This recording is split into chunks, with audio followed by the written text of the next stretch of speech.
Hey everyone, me and my friend Nate are back for the next part of our Finally.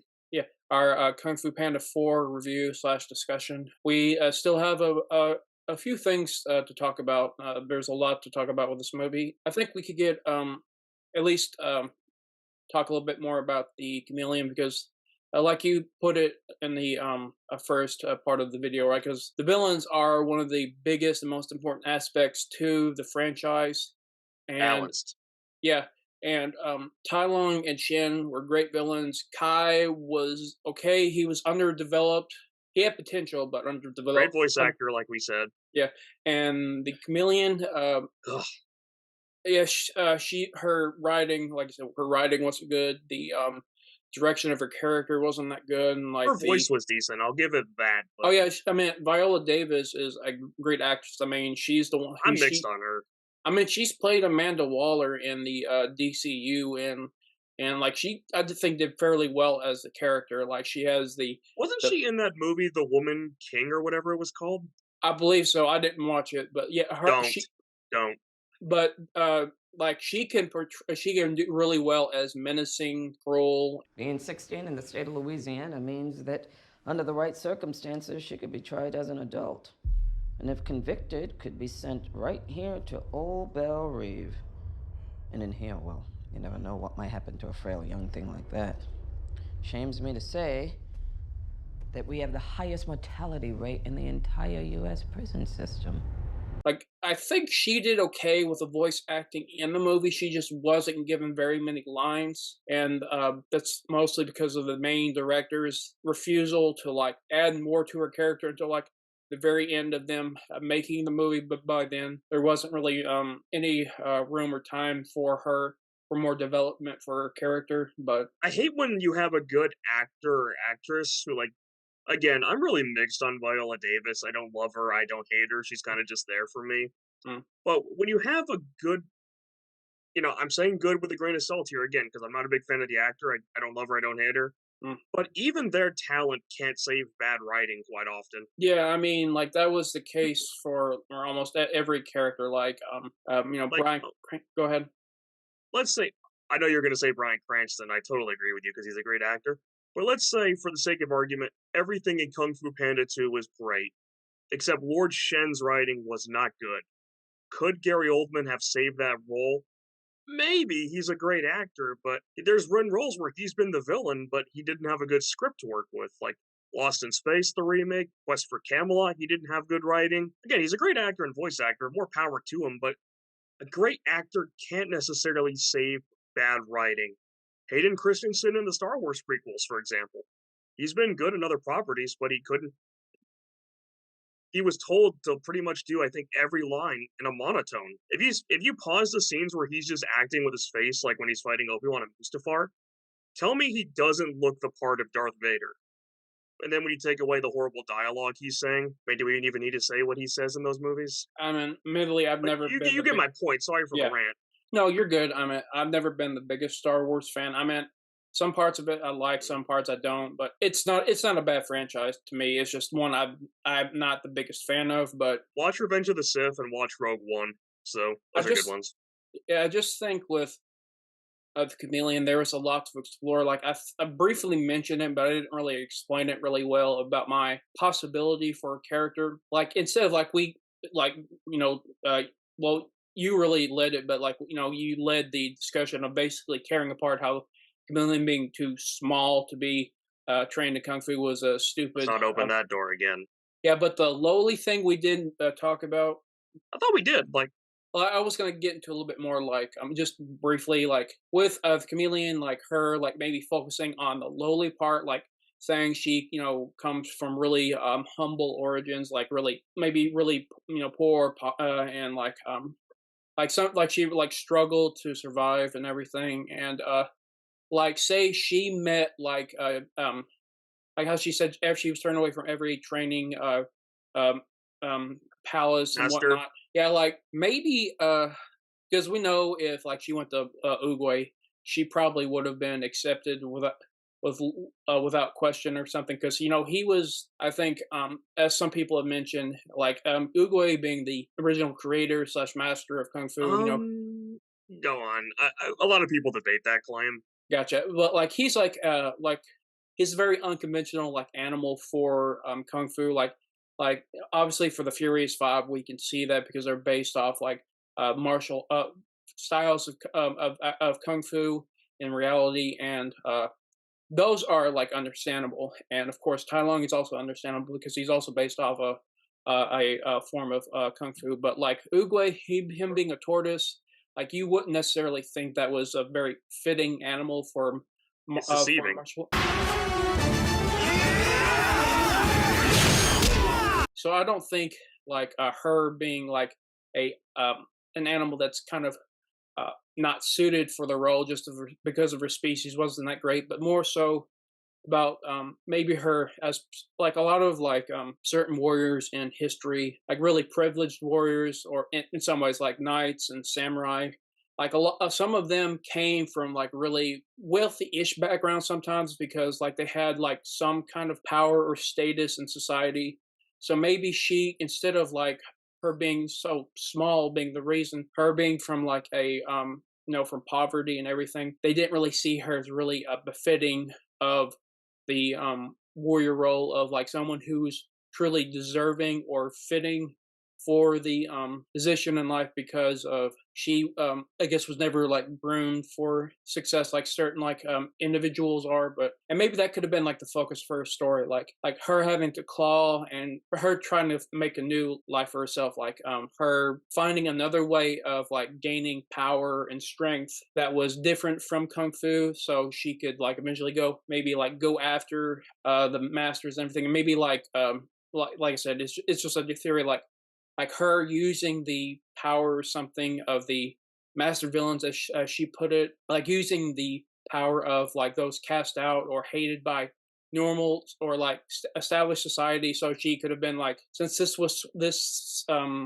theme of this movie in some ways was about change overall, so maybe her role could have been like a major like extreme force of change, like her using the power that she's gained from her own hard work and everything, and taken from those who aren't respected by established or dominant society. And she uses that power that she's gained and taken to basically completely erase or undo or alter completely the established dominant society of China, led and respected by certain like kung fu masters, like the ones that she hates, because Jen herself said Poe wasn't like any master she'd ever met. So maybe a lot of the masters in China that aren't really as connected with like the Jade Palace and everything are kind of like branched away from or didn't learn the lessons of compassion and respect and understanding from like Uguay and those other and like other certain masters. So maybe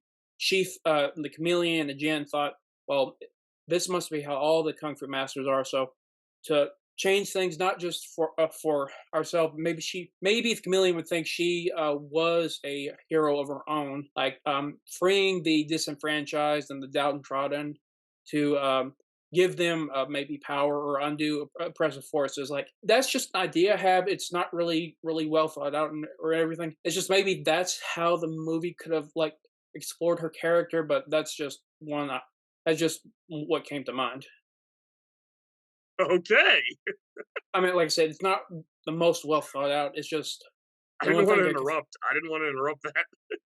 It's just I was trying to go based off what she said. Like instead of using the small thing, which doesn't make sense, the lowly thing, and based off certain aspects of history and certain like warrior classes. Like some of them are from more privileged backgrounds. Not all of them per se, but in some ways, like some of the most respected ones are come in some ways come from maybe not absurdly wealthy, but like a status that has some privilege, I guess. Like I said, it's just something that I can't thought of. Maybe her being like someone who was who had been hurt too much and had to literally build herself up, but over time her bitterness and anger and resentment like made her who she was. But that's just one thing I think maybe could have been done differently. But sorry, All I'll say about this villain is I think it would have been better if she just used sorcery. Why do you need the kung fu when you have magic? I that's mean, could have like, been a problem. oh, I'm going to karate kick you versus fireball. I mean, like, let's say for example, I'm trying to think of a good equivalent of this. Look at Shang Tsung from Mortal Kombat. Yes, he has the martial arts status, but he's not nearly as good without his sorcery. But that's his. And you can argue he does more with his sorcery than he does with his skills. I mean, he gets his ass kicked by Liu Kang every time, so. Though Liu Kang is a highly skilled fighter, but his main. I'm not taking credit away from him, but you Oh, see all my right. point there. Yeah, because Shang Tsung's main like power and everything is from his magic, and he's obviously more skilled than like most average people would be per se. It's just his this true strength of his character and like his literal power is from his magic mostly. I hate to see this comparison, but I see a lot of if Shang Tsung was done badly, I kind of see the chameleon, and that's a comparison I never thought I'd want. Because granted, Shang Tsung doesn't have a lot of noteworthy victories. His most noteworthy ones have required treachery and deceit. But the thing is, though, like I'm trying to think of a way to word this. He was cursed by the elder gods for cheating, so that's why he has to devour the souls. Hmm. And as everyone phrased, boy, that sure backfired in the long run, didn't it? Yeah. But let's say you take away the chameleon's ability to fight. She just fights with her sorcery. Better character, yes or no? Yeah, I think that the idea of like taking the skills from the master villains, They could have done that with sorcery. She didn't have to literally put her tongue on them, which is already pretty weird. yeah, it's What that kind of film did I get into? like the magic really wasn't really explained really at all. Horrible in this one. Like it like the kind of magic she like trained and worked on, like what like how she empowers herself or like any spells or enchantments whatnot wasn't really explained at all. Just like brief notes of like the cages she used, like, but there was no explanation for that kind of magic really. I mean, sometimes the less you know does work, plus the Right. argument less is more, but you could make the same argument about Death from Puss in Boots. You don't know much about the guy, but what you do know, you listen to. You are no bounty hunter. You are death. And I don't mean it metaphorically or rhetorically or poetically or theoretically or in any other fancy way. I'm death. Straight up. This Yeah. villain just goes on for too long. It's It- like, yes, you were oppressed. We get it.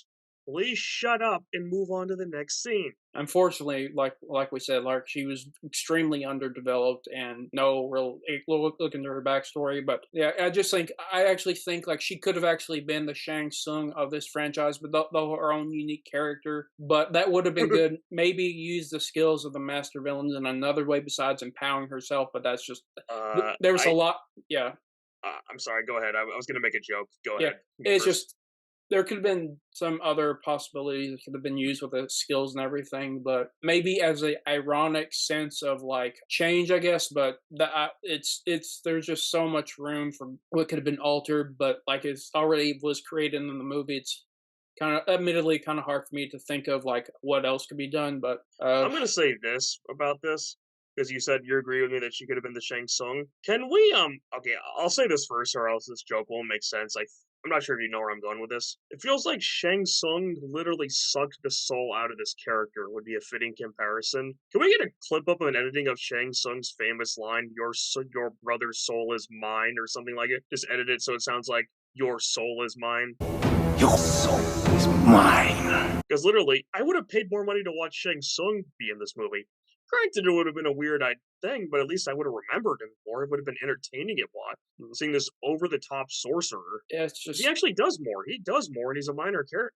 Again, not saying he's a minor character. He's one of the main villains, but he's yeah. minor compared to the scope of the competition. Yeah, it's like we also get more time with Shang Tsung and the different Mortal Kombat like Good and bad. movies and games, and like there's more time with him than the Chameleon, but in part because this movie is actually the shortest of the four movies, and there How long wasn't. do you even think she was on screen? I don't remember her being maybe 20 minutes, give it. I don't even know if it was that long, but That's a bad sign. How yeah, many scenes did Shen have in comparison? Tai Long. like Tai Lung actually had out of the first three, I think he might have actually maybe was tied with Kai, maybe, but Tai Lung had like less time on screen than Shin did for certain. But it worked for him because they built him up so good. But Yeah, if as you build him up, that's fine. Just building up to him arriving. Lord Shen, he has some of the best written dialogue in the series, so you need to give him screen time to say what he has to say. the chameleon, I think, Horrible. yeah, worst villain of the movies, and I can't think of another DreamWorks villain as bad as this one in recent years. Like, in terms of just being a not a bad villain, like they're so good at being bad, but just a bad villain in general. but bad character and character writing and direction and Can you everything. think of an not even just DreamWorks, an animated villain in general is she's not she's not only bad, but she's boring. And I think boring is worse than bad, to be honest with you. Eventually. Off the top of my head, no, I can't really think of one. But The last animated film I saw from DreamWorks was Puss in Boots: The Last Wish. I remember the villains in those movies because they were so memorable.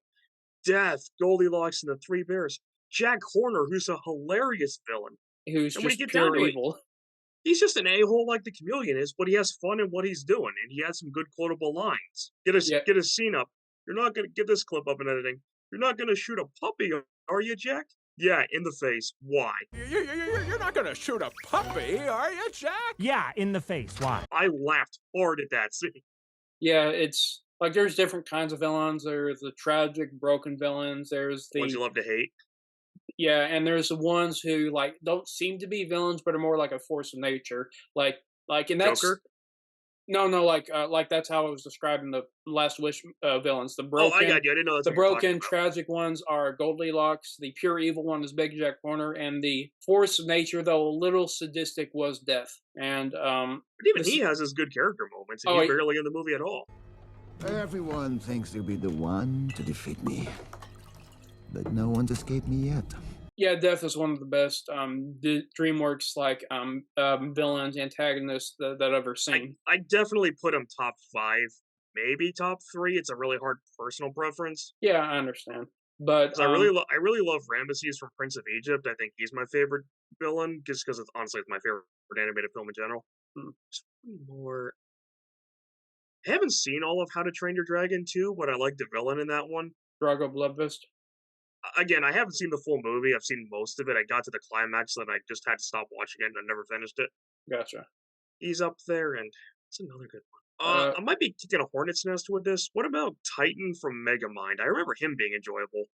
I didn't really get into Megamind very much. Oh, that's a movie we need to review. I love that film. I mean, I've seen it. It's not admittedly one of my favorite What? films. It's better than Kung Fu Panda 4, obviously, for a Okay, I'm different getting reason. punked. You're saying it's just better than Kung Fu Panda 4? Eh, Megamind is an underrated gem. no, that's what I'm saying. It's better than Kung Fu Panda 4. Better characters, the better villain and everything. But it's That movie oh had so much good talent in it. Come on, Jonah Hill, Will Ferrell. Oh, I don't Tina deny Fey. that. I just, admittedly, like I said, like I'm not saying it's a bad movie. It's not. It's just me personally. I just don't. I'm not really interested in it. But that's You and I should besides the review point. that one. I think we should have a debate on that one because I really love Megamind. It's in the same vein of Monsters vs. Aliens. I really enjoy that one. Yeah, Yeah, there's a lot of stupid jokes, but I enjoy it. yeah, I understand. For the charm. Even Okay. B movie, I really like. One of the biggest things that's kind of a problem with this movie is like the consistency and continuity with Poe's character. And the pacing. Like one thing is like the big part of this movie is like Poe having to give up being the Dragon Warrior to become the spiritual leader of the Valley of Fair enough, Peace. but But my question is like, why did he have to give it up? Like he's still more than capable of being the warrior and being like the spiritual leader. I kind of like as like was it Isaac Carlson on YouTube said like he already thought he was at the end of Kung Fu Panda 3, like he was leading the Valley of Peace and the pandas and the masters in like teaching them chi and like teaching them kung fu, chi, and like maybe not totally getting to the spiritual stuff, but but him not like Poe saying he wasn't like didn't know anything about spreading hope or giving wisdom, but that's kind of like been in the first 3 movies, maybe not as well developed as in um, maybe not as like maybe prevalent as it tried to be in this movie, but like Poe tried to teach the wisdom of the Dragon Scroll to Tai Lung at the end of the first movie.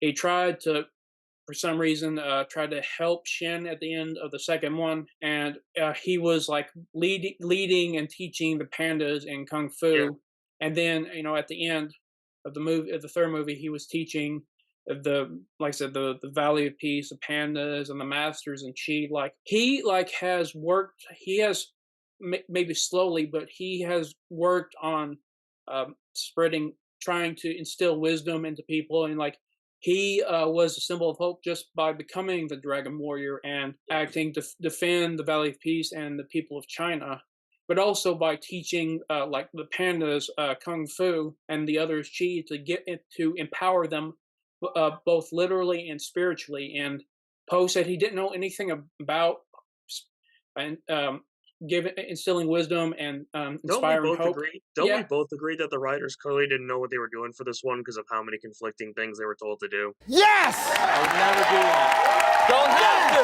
Don't have to. Yes! it was because the main director like wanted to focus on the comedy and the jokes, whereas like I said, Stephanie, the Mike Mitchell, the main That to director, be wanted, director. yeah, Mike Mitchell wanted the main director wanted to focus on the jokes, but the co-director Stephanie, who wrote, like as Jack Black said, brought the soul and heart to the films, was like pushed aside nearly all through the development and everything throughout the movie because they didn't want to go with what she was saying, and like a lot of the crew and Mike Mitchell were just casting like her explanations and her ideas away because they didn't really want to listen to her or take her advice, even God though she had dang worked it! on the movies. You went with this really predictable script as opposed to something original. Oh God, it feels like something that fell to the focus group curse. You know what I mean, right? Where you give people what they want to see and they're satisfied, so they don't want to see anything new with it. I don't know who was satisfied by this movie, honestly. Like, no, like, They're out excellent. there, I promise you. Yeah, I don't see how you were supposed to be satisfied with this. Poe, like, there was like, I It's guess, a like, literal step backwards. The whole thing. yeah, I feel like we're repeating ourselves yeah, constantly with this. yeah, but like, yeah, it's like, because sometimes you're so focused on a certain problem or a certain group of problems in a movie that it feels like all you can talk about because like just how glaringly like apparently like me like a neon sign saying like I'm underdeveloped or I'm bad, and that's one thing Pay to attention to me. it was just Poe's like character like apparently didn't really develop much from the other three movies into this movie Might have apparently. been his most annoying. That's a word I hate saying because I I love don't this know. character, but Me too. It's I don't know if he was annoying, but like you said earlier, like even a great like actor, voice actor cannot really save a movie if it has bad writing, and that's kind of the case was here with because Jack Black is a great actor and great voice actor. It's when just he's given a good script. yeah, and that's just not what he was given with this movie. Look at Shark Tale for an example of him having a really annoying voice. It's not a good film. I loved it as a kid, but looking back, it really doesn't hold up. I watched it too, but I'm focusing on Kung Fu Panda 4. I know, but guys, we're drawing comparisons here if it seems like we're going off topic. But that's just a part of the conversations. But What do we want to end this review on? What's the last topic you were telling me about? well, like I was gonna get into like the matters of like I hate to say this, what is there to talk about left? I feel like we've almost got everything. well, I don't know if we'll have time to talk about like one character and specifically Which because like one? Tai Lung, that there's because like he was like as you said like he was used for like trailer he All was the trailer bait. advertising. Yeah, he was trailer bait. He was just nostalgia bait I and feel like weren't we going to do a video with Tai Lung anyway? Should we save it for that? Because I think yeah, we were going to debate Tai Lung versus Lord Shen. Should we save it for that? no, I mean that was more depending on like who was better character slash villain. Could it Like be brought up there though? Is what I'm I mean, asking. Because we could talk about that, but I feel like it needs to be talked about for this movie because like there's like a lot they could have done with this character specifically. Like I'm not denying that. I'm just oh, and asking. like if Poe was supposed to like inspire hope and wisdom, wouldn't a really good like development for him would be like instilling and really accomplishing that by gaining the respect and instilling hope and instilling wisdom and inspiring hope within Tai Lung, his first adversary, the one that I mean, like help Tai Lung change and grow as a character. I would have But hated that personally. Really? Yeah, like respect, yes, but redemption. I know you and I disagree on this, but I hate when a villain does a complete 180 in one film. You have to show it building up. Yeah, I Like think otherwise it's just completely out of nowhere. Like what was that example? I can't think of a good example off the top of my head because they're definitely out there, and I had one earlier. There's definitely movies I could quote if you gave me time to Google, but it's just like you have to build up to it. In the first film, he learned the truth, and he didn't even hesitate to punch him after that. well, I think that was because like he'd like spent 20 years in jail and like he spent so much time in hate and resentment that like when he learned like the saw the scroll was blank, like he spent far more time training and fighting and learning martial kung fu and everything. More than the Furious Five, more than Poe specifically, and like especially when like Shifu did not defend him to Uguay. A large part of Tai Lung's like character and like his place and role as a villain or former villain in the franchise was because due to Shifu's fault was because of Shifu because the way he raised him and trained him. There's a video by a new YouTuber alternative can't talk I've heard of the guy. I think you showed me him. yeah alternative fault. He did a video about whether or not the villains from the first three Kung Fu Panda movies are redeemable. I'll leave a link to his Yeah, you've definitely video in the sent me that. description below. Yeah, and for everyone who's watching and like to see what he talks about, like a big part of Tai Lung's character and why he was a villain was because of how Shifu raised him and trained him, and Shifu not defending him when Uguay like said he wasn't meant to be the Dragon Warrior. Like he thought like when he believed when Shifu like didn't defend him, like all those years of training and hard work and sacrifice and struggle was all for nothing. And when he got to the Dragon Scroll, when he thought maybe something good or what it was basically what he thought, he probably thought all I had left was obtaining this scroll.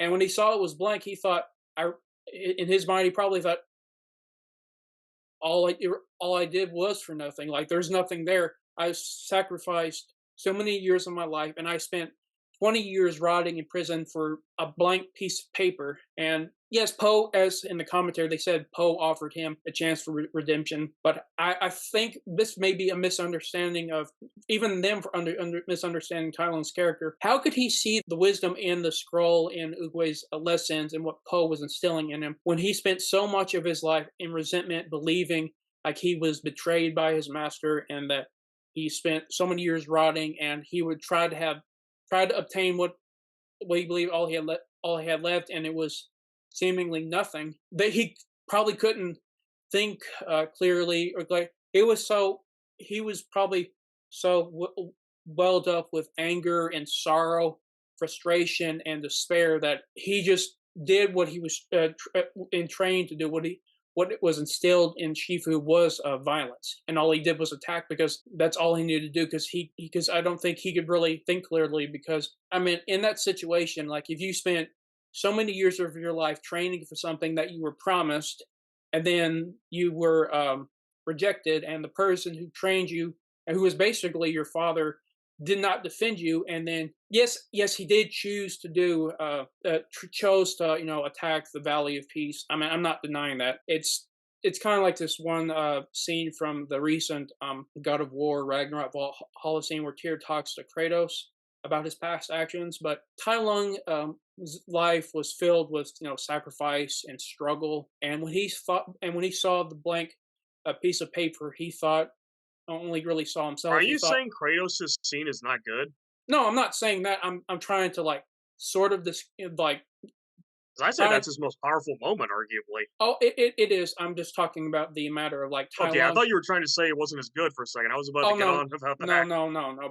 But Tai Lung, yes, he chose to do evil. I'm not denying that. But like understanding his life story, his struggles, and his like sacrifices, and then him rotting in prison, like barely, like completely, nearly totally restricted, barely being able to breathe, and fighting back for what you thought all you had left. Because even though you could see in Tai Lung's face that when Shifu gave an apology, like he was too lost in his anger and his rage and his sorrow and hurt that he couldn't accept it at the time. Because imagine, like I said, imagine you spent so many years of your life training for something that was promised to you, being told that you were great and truly destined for it, and then the other person who decides that you get it and they reject you, and the person who trained you, you look to, hoping that they will defend you, who doesn't even say a word in your defense, and then they cast you to jail to rot in there for 20 years, and you come back, fight through opponent after opponent, and then you finally get what you believe all you have left, and you see the thing and like you don't. It's not what you were promised or what you believed it would be or what you dreamed it would be. I mean, and when someone tries to explain it, but in that moment, like I'm just wondering, would you really understand the wisdom of what Poe was saying? Because Poe did try to help Tai Lung. He really did. It's just I think Tai Lung was just so lost in his hate and despair and his sorrow that he wouldn't be able to understand it in that moment. I don't know, man. I feel like you've touched everything. There's nothing I can add with that. Guys, I think it's Yeah, I think for the part with me and Nate discussing the movie, we've come to the our joint session. dual part in the review. I want to thank you again, Nate, for joining me in like We're discussing forgetting one this part, movie. my friend. Oh, you We are mean forgetting our thumbs up or thumbs down rating, and I don't know if you want to go first. I'll simultaneously on 3, 1, 2, 2, 3. 3. Okay, I thought you were gonna give a thumbs up for a second. No, this. My thumb is so close. It's just, again, I can't say it's bad, but I can't say it's good, and the bad stuff There are really hurts this film. there are some, like I said, okay stuff, like with Jin, like being an unconventional like warrior, not even because of her species, but because of her backstory and her experiences and her character. But it was just really underdeveloped, and like Chameleon, there could have been possibilities with her, but there's just so much bad stuff in here. And like we didn't even talk about like the Furious Five not even being in the movie. We did. We talked about it briefly. Oh, right. But like even them not like having the voice actors and everything in it, like they were in the characters were in the movie, but they didn't talk, like having no like really big role in it. But Yeah. like this movie, I had high hopes for it, honestly. But This is an undercooked dumpling that I will not be returning to in the future. And no, also, I'm going to go with the Roger Ebert and Gene Siskel star rating, where 2 and below out of 4 stars is failing, 2.5 is technically passing. The 4, this film gets a 2 out of 4 star rating. yeah, this movie was is the worst of the franchise, and like there could have been a lot done with it, but it was just so underdeveloped. The writing was so bad, the direction was not great. It was just a major failure. People tried to work on it, like Stephanie Mostein, who did try to do her best, but because of certain people, this movie was just a failure. And once Let's again, Kung Fu fight away from this one, guys. Thanks for having me. thank you for joining me, Nate. And hope y'all enjoyed this video. Make sure to like, comment, and subscribe. And we'll see y'all later.